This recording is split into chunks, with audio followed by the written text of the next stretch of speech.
সারা জীবন আমরা আমলের পিছনে কাটাই দিই, কিন্তু এই আমলটা সুন্নাত কিনে সেটা নিয়ে আমরা গবেষণা করি না, একটু যাচাই বাছাই করি না।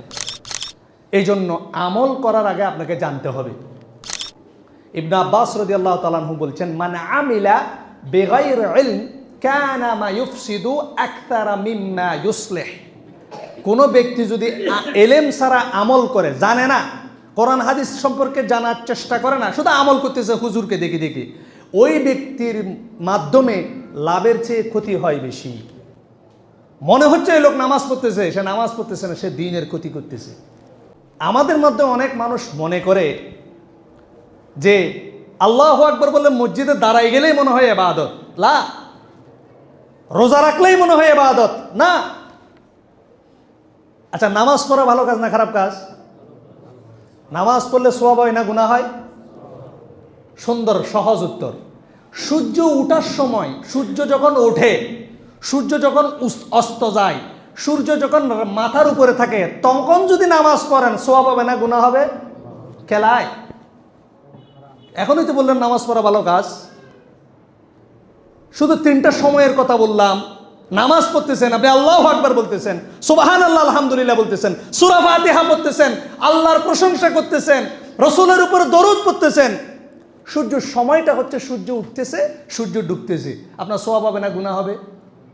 বলেন, সওয়াব হবে না গুনাহ হবে? লিমাযা, কেন? কারণ আল্লাহ রাসূল সাল্লাল্লাহু আলাইহি সাল্লাম ওই সময়ে সালাত পড়তে নিষেধ করেছেন। সিয়াম রাখা, রোজা রাখা ভালো কাজ না খারাপ কাজ? সওয়াব হয় না গুনাহ হয়? সওয়াব হয়। ঈদের দিন যদি সিয়াম রাখেন সওয়াব হবে না গুনাহ হবে? খেলায় লিমাযা।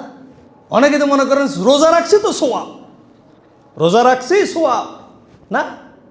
ঈদের দিন রোজা রাখলা হারাম, রোজা রাখা হারাম। কোরবানির শেষ যে 3 দিন রয়েছে, এই 3 দিনের মধ্যে আপনি রোজা রাখা হারাম। কেউ রোজা রাখলে গুনাহ হবে, কবিরা গুনাহ হবে।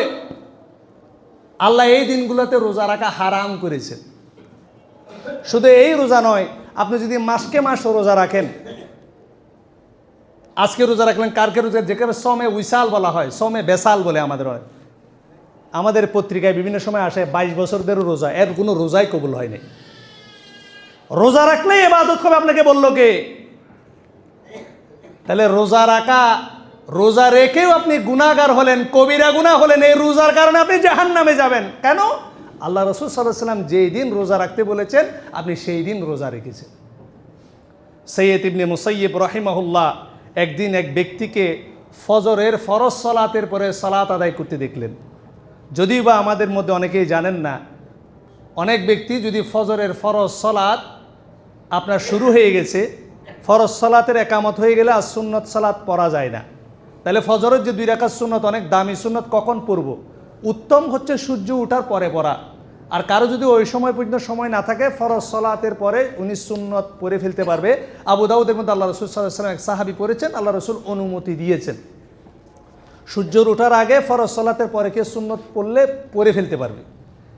যেই ব্যক্তির কথা বলছি, এ ফরজ সালাতের পরে সুন্নত পড়তেছে না, যে সুন্নত আগে ছিল তার মিস হয়ে গেছে, ওই সুন্নত না, এমনি সালাত পড়তেছে। আল্লাহ রাসূল সাল্লাল্লাহু আলাইহি ওয়াসাল্লাম 2 সময়ে নফল ইবাদত করতে নিষেধ করেছেন। 1 ফজরের ফরজ সালাতের পরে, 2 আসরের ফরজ সালাতের পরে। এই 2 সময়ে আল্লাহ রাসূল সাল্লাল্লাহু আলাইহি ওয়াসাল্লাম নফল ইবাদত করতে নিষেধ করেছেন।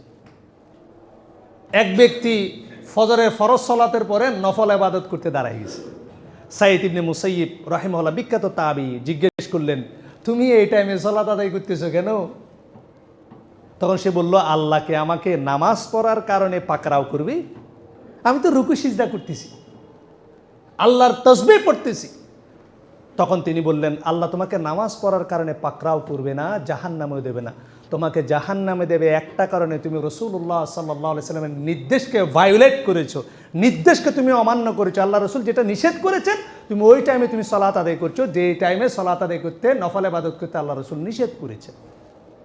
চিন্তা করে দেখেন, আল্লাহ রাসূল সাল্লাল্লাহু আলাইহি সাল্লাম, আপনি ইবাদত করছেন, নামাজের মধ্যে আপনি রুকু আগে দিয়েছেন এমন না, রুকু পরে দিয়েছেন, সিজদা আগে দিয়েছেন এমন না। অনেক ব্যক্তি মনে করে শুধু আমি তো ইবাদত করতেছি, কোরআন খতম করতেছি, খতমে বুখারি করতেছি, রসুলের নামে মিলাদ করতেছি, গুনাহ হবে কেন?